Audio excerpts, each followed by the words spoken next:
In this video, I'm sharing 3 true crime horror stories based on real incidents that will chill you to the bone.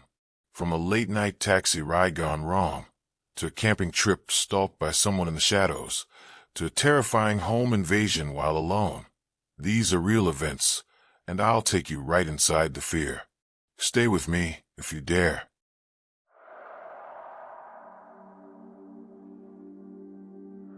My name is Amanda, and I have carried this memory with me for more than 20 years.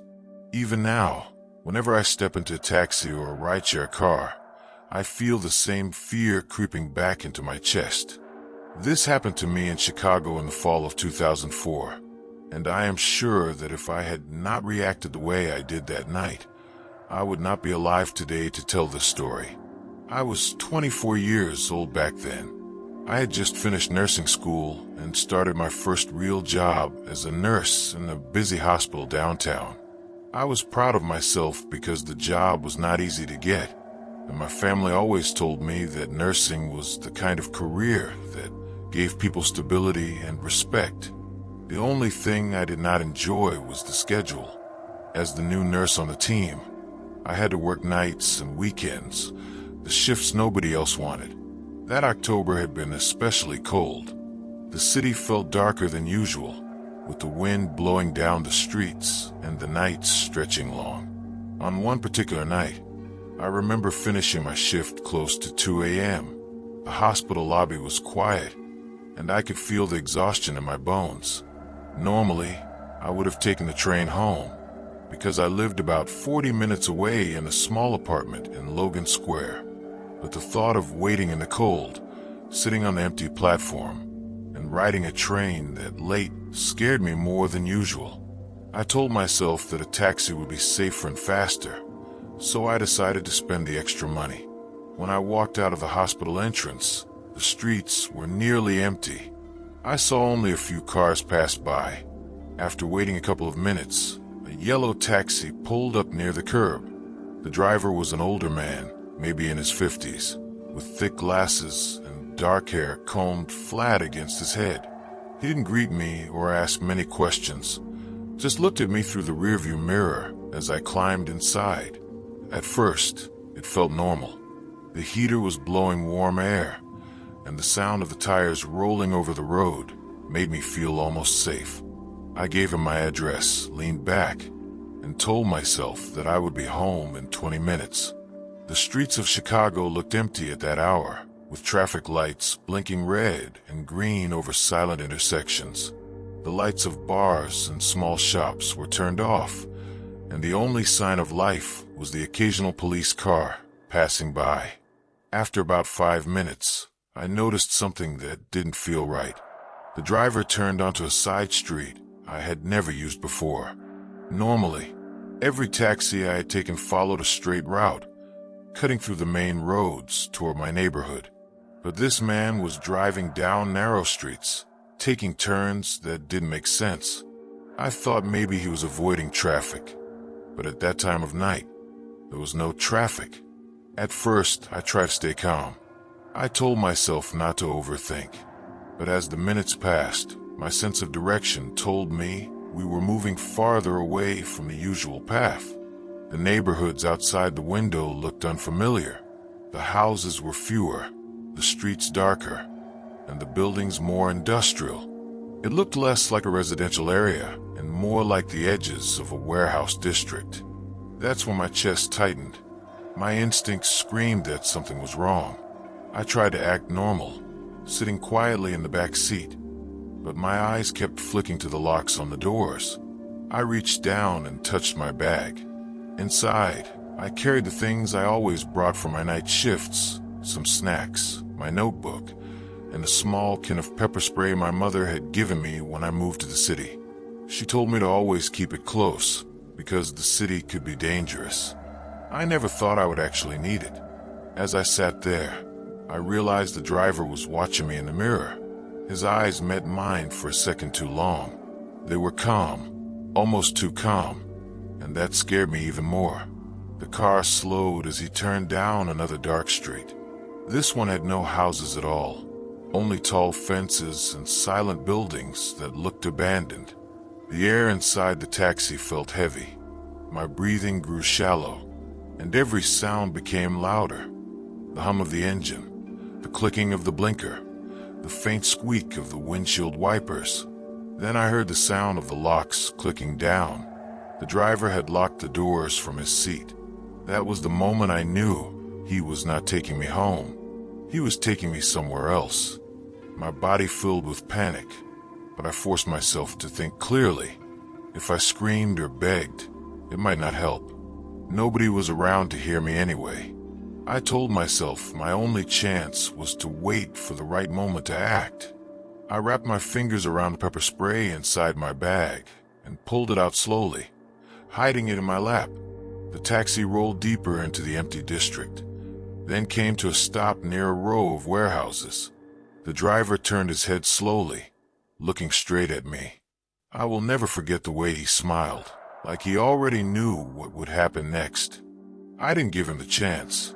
My thumb pressed down on the spray, and the mist shot straight into his face. He let out a harsh cry and grabbed his eyes, struggling with the steering wheel. I used a moment to lean forward, unlock the back door manually, and shove it open with all my strength. Cold air rushed in as I jumped out of the car and hit the pavement hard, but I didn't stop.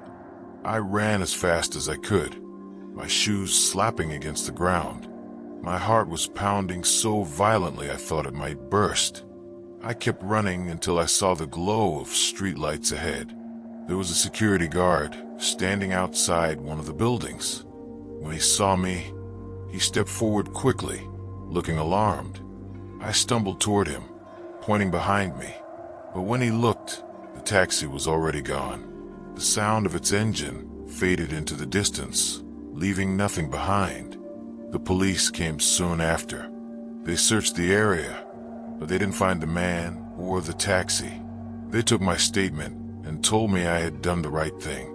A detective later called me and explained that other women in the city had reported similar experiences. Some of them described being taken to remote areas and left stranded. Others were never seen again. I still think about that night often. I think about how close I came to being another missing person, another name on the news, another photo on a flyer. Every time I step into a taxi now, my stomach tightens. I check the locks, I memorize the license plate, and I keep my phone in my hand. I never told my parents the full story, because I knew it would break their hearts. But I will say this: sometimes, danger does not come with loud warnings or obvious signs. Sometimes it arrives in silence, in the backseat of a car, when you least expect it. And if I hadn't trusted my instincts that night, I would not be here to tell you what happened.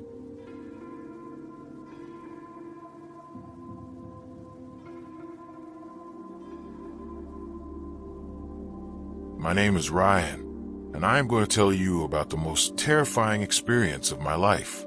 It happened more than 10 years ago, but the memory still feels as fresh as if it happened yesterday. Whenever people ask me why I no longer go camping, why I avoid the wilderness, why I sometimes even feel uneasy walking down quiet streets at night, this is the story that explains it. The year was 2012. I was a college student then, 21 years old, attending a university in Tennessee. I had grown up in a small town, and nature was always part of my life.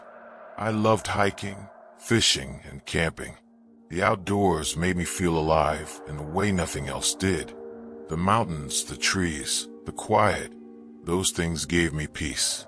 I never imagined that the same wilderness I loved so much would one day show me how fragile human safety really is. The summer before my senior year, my best friend Caleb suggested that we take a short camping trip to the Great Smoky Mountains. He and I had been friends since high school. We shared a lot of interests, and camping was one of them. Both of us were stressed with classes, jobs, and the responsibilities of becoming adults. The idea of escaping for a weekend sounded perfect. We planned it carefully. We packed tents, sleeping bags, food, water, flashlights, and everything else we thought we might need. We weren't beginners. We had camped before, and we felt confident in our abilities. Our plan was simple: hike into the forest on Friday, spend 2 nights, and return on Sunday afternoon. We wanted a quiet spot, far away from the crowded campsites, where it would feel like it was just us and nature. That Friday afternoon, we loaded Caleb's old pickup truck and drove toward the park. The sun was shining, the air was warm, and everything felt normal. We sang along to songs on the radio, joked about our college professors, and talked about our plans for the future. Nothing felt threatening or strange. If anything, it felt like the start of an adventure. We arrived at the park in the late afternoon, parked near a trailhead, and began our hike. The forest was beautiful. Sunlight filtered through the canopy. Birds called overhead, and the smell of pine filled the air. The trail wound upward, and after about an hour, we found a clearing that seemed perfect for our campsite. It was near a small stream, surrounded by tall trees, and far enough from the trail that we wouldn't be disturbed by other hikers. We set up our tents, built a small fire, and cooked a simple dinner. As the sun dipped below the horizon, the forest grew darker, the sounds of insects rising all around us. We sat by the fire, talking about everything and nothing, watching the sparks drift upward into the night. For the first few hours, it felt exactly like what we wanted: peaceful, relaxing, a break from the stress of life. But that peace didn't last. It began with something small. Around 9 o'clock, while we were sitting by the fire, I thought I saw movement in the trees. A dark shape, standing just beyond the circle of light. I pointed my flashlight in that direction, but there was nothing there. Just trees and shadows. Caleb laughed and told me I was imagining things. I laughed too, trying to convince myself he was right. But deep down, I knew what I had seen. The night grew colder, and eventually we climbed into our tents to sleep. I lay there listening to the sounds of the forest, the chirping of crickets, the rustle of leaves in the breeze, the occasional hoot of an owl. Those sounds were normal, but then came something else. Twigs snapping. At first, I thought it was just an animal. A deer, maybe, moving through the brush. But the sound didn't fade. It moved slowly, deliberately, circling the campsite. My heart began to race.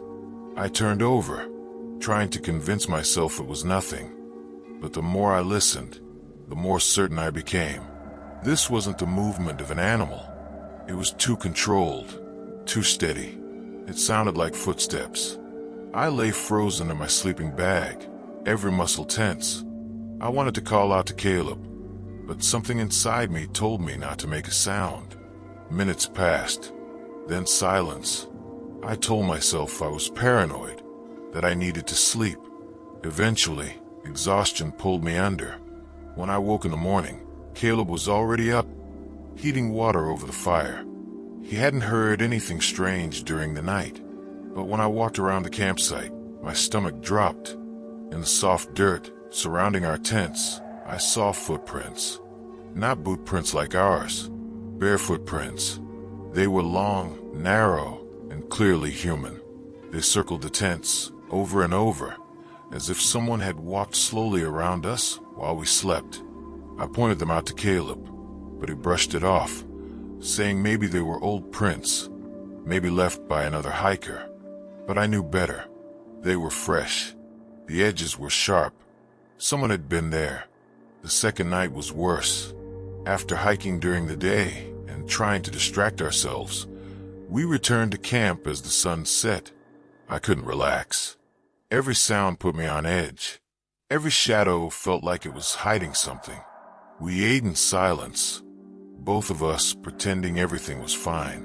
When we finally crawled into our tents, sleep didn't come easily. I lay awake, staring at the thin fabric above me, listening. The forest seemed quieter than before. Too quiet. Then, sometime after midnight, I heard it again. Footsteps. Slow, deliberate, moving around the campsite. I held my breath, straining to hear. The footsteps stopped. I pictured someone standing just feet away, watching, waiting. Minutes crawled by. Then the footsteps started again. This time, they moved closer. I could hear the crunch of leaves, the snap of twigs, the faint shift of weight. My body trembled, sweat running down my face despite the cold. And then, through the thin wall of the tent, I saw it. A shadow, a figure standing still, just beyond the fire pit. Tall, unmoving, head tilted slightly as if watching. I wanted to scream, but no sound came out. My throat was locked tight with fear. I squeezed my eyes shut, praying that whoever, or whatever it was, would leave. Eventually, exhaustion won. I must have drifted off, though my sleep was shallow and broken. When morning came, the evidence was there again. More footprints. This time, even closer. They circled the tents, looped around the fire pit, even stopped near the stream. Whoever it was had spent hours moving around us, watching us. That was enough. We didn't waste time eating breakfast. We packed everything as quickly as we could and hiked back toward the truck. The whole way, I felt eyes on my back. I kept turning, scanning the trees, convinced I would see someone standing there. But there was nothing, just the endless forest. When we finally reached the trailhead, relief washed over me. We climbed into the truck and drove away without looking back. Later, when we told a park ranger what we had seen, he listened quietly. Then he frowned and said, "You boys are lucky. You're not the first to report something like that in these woods, but not everyone comes back to talk about it." Those words have stayed with me ever since. I haven't been camping since that weekend. I don't know who was out there watching us. I don't know what they wanted, but I do know this: the forest is not empty. Sometimes, when you're deep in the woods and you think you're alone, you're not. And if you ever find yourself camping in a quiet spot far from others, remember my story. Because somewhere out there, there are people who enjoy the silence of the forest for a very different reason. People who watch and wait.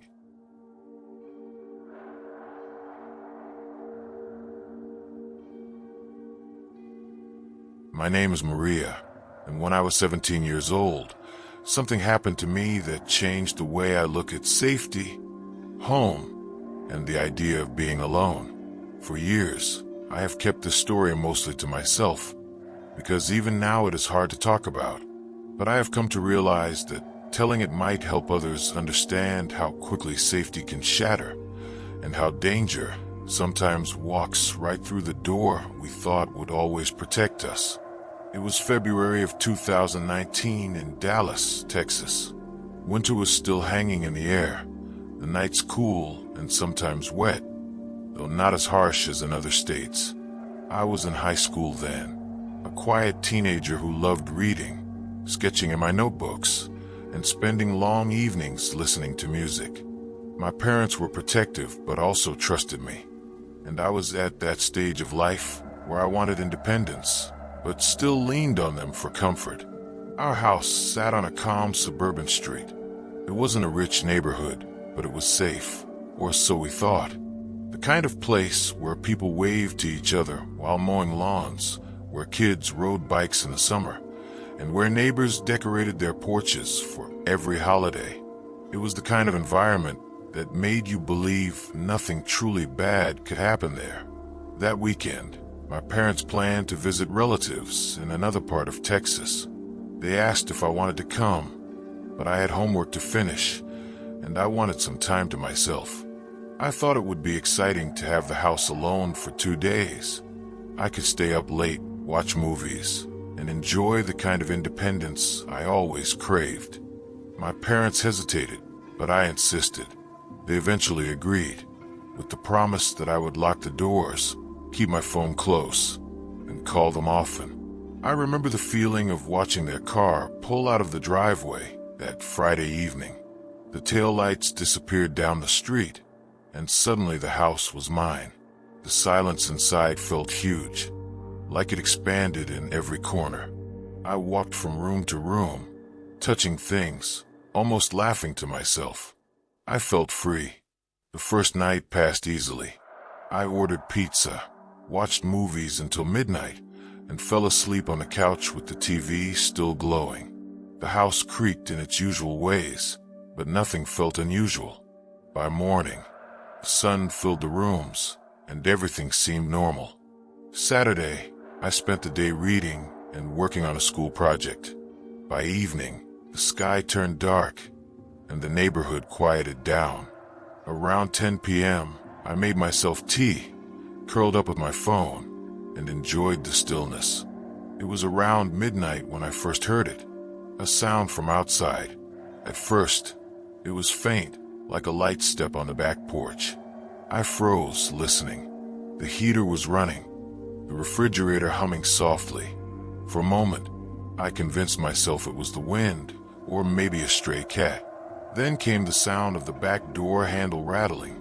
Every hair on my body stood up. My heart thudded against my ribs, so hard it hurt. I turned off the TV, and suddenly the house felt too quiet. The rattle stopped, but the silence that followed was worse. I crept upstairs, my phone clutched tightly in my hand. From the top of the stairs, I could see the living room and part of the kitchen. The blinds over the back windows shifted slightly, as if someone had brushed against them. I stood there frozen, barely breathing. Seconds stretched into minutes. I thought maybe it was over. Maybe I had imagined it. I sat on the floor in the hallway, trying to calm myself. But then, at 12:30 a.m., the sound came again. This time, it was louder. A sharp tap of glass. Then the unmistakable sound of glass shattering. The back window. My stomach dropped. Someone was inside the house. I called 911, whispering into the phone, trying not to make a sound. The operator told me to stay quiet and stay hidden. I could barely hear her over the rushing of my own blood in my ears. I crawled to my bedroom, closed the door without letting it click, and hid in the corner near my dresser, gripping the baseball bat my father kept by the stairs. The sound of footsteps filled the house. Slow, heavy steps moving across the kitchen floor. The intruders didn't hurry. They moved like they knew nobody was supposed to be there. I heard drawers opening, the shuffle of things being moved. They were searching. Minutes dragged like hours. They moved through the living room, steps echoing on the hardwood floor. My phone vibrated in my hand as the operator stayed on the line, but the sound seemed deafening in the silence. I quickly turned the volume off, praying they hadn't heard it. Then the footsteps began to climb the stairs. Each step creaked, each sound stabbing into me like a knife. I held the bat tighter, my whole body trembling. The air felt too thick to breathe. I heard him pause halfway up, as if listening. Then the steps continued, closer and closer. Someone has reached the hallway. I could hear his breathing now. Slow, steady. He moved past the bathroom, past the spare room, then stopped outside my door. The silence was unbearable. I could hear my own heartbeat pounding in my head. The doorknob turned. Slowly, I felt the blood drain from my body. My instinct wasn't to run, but to hide. My legs carried me into the bedroom like they weren't even mine. I didn't turn on a single light. I moved in silence, breathing shallowly, trying not to make the floorboards creak. The Almer stood in the corner. It was old, carved from heavy wood my grandparents had once prized, smelling faintly of cedar and mothballs. I pulled the door open slowly, careful not to let the hinges squeak. The inside was cramped, filled with coats, folded blankets, and boxes shoved at the bottom. I pressed myself inside, pulling the doors gently shut until only a sliver of air slipped through the seam. Immediately the darkness consumed me. The air was heavier than I expected. My knees bent awkwardly, my shoulders cramping, but I didn't move. I couldn't. My heartbeat pounded in my ears, so loud I was certain it could be heard outside the wooden walls of my hiding place.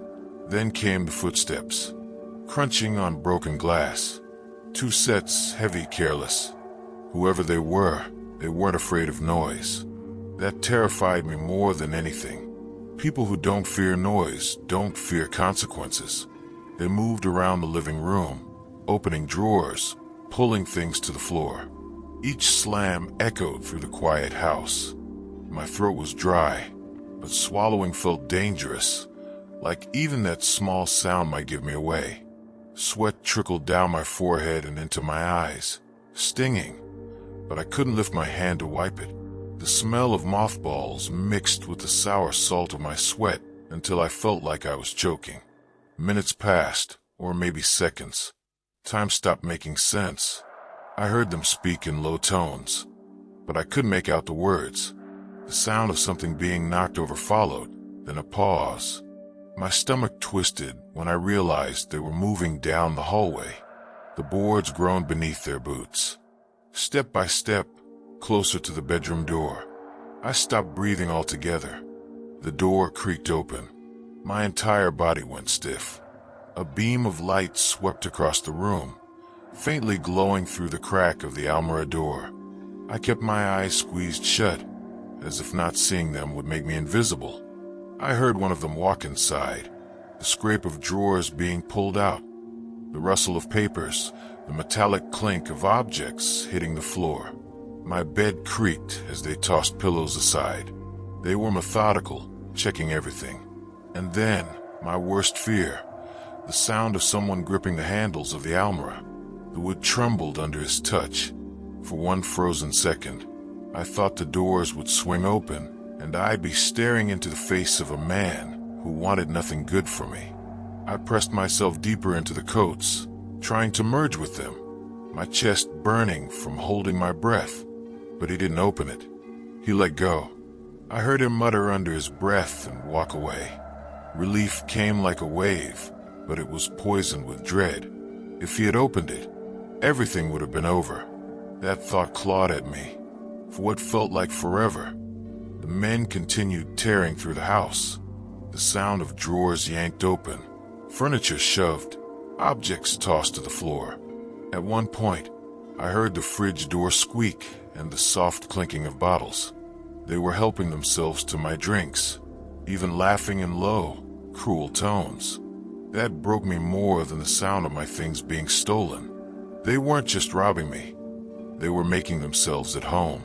The air inside the almirah grew hotter with every passing minute. My legs cramped painfully, but I didn't dare shift. My arms trembled under the strain of staying pressed against the wall. Every second felt like an hour. It would seem to close in on me, the coats pressing down like a weight. My mind raced with desperate thoughts. What if they decided to check again? What if they set fire to the house? What if they stayed the night?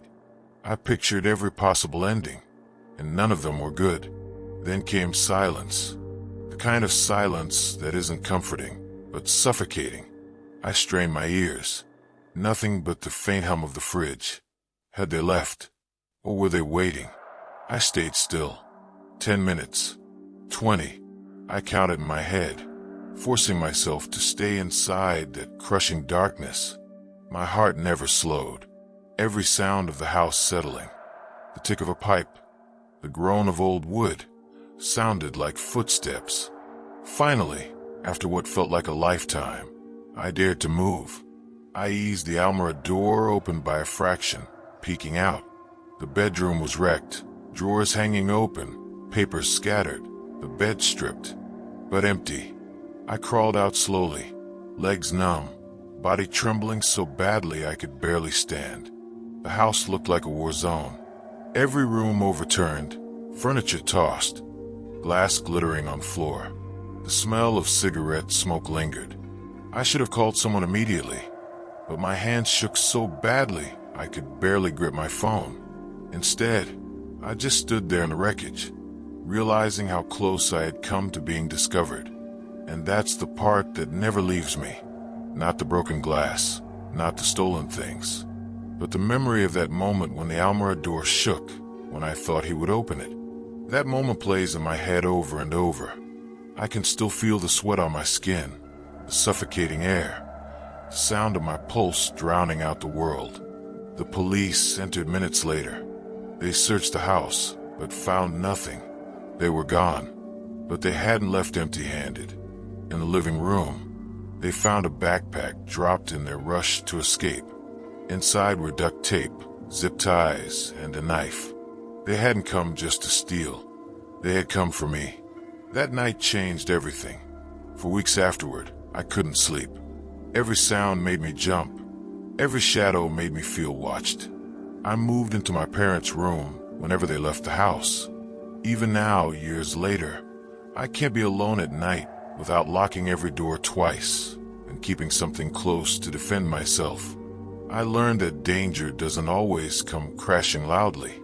Sometimes it comes quietly, through a window you forgot to double-check, in the silence of midnight, when you think you're safe in your own home. And once you've heard those footsteps in your hallway, you never forget them.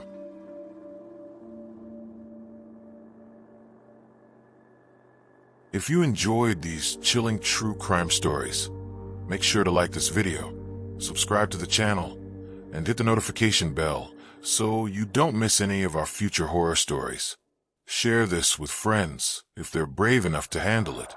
And remember, some stories are closer to home than you think. We'll meet again. Until then, take care.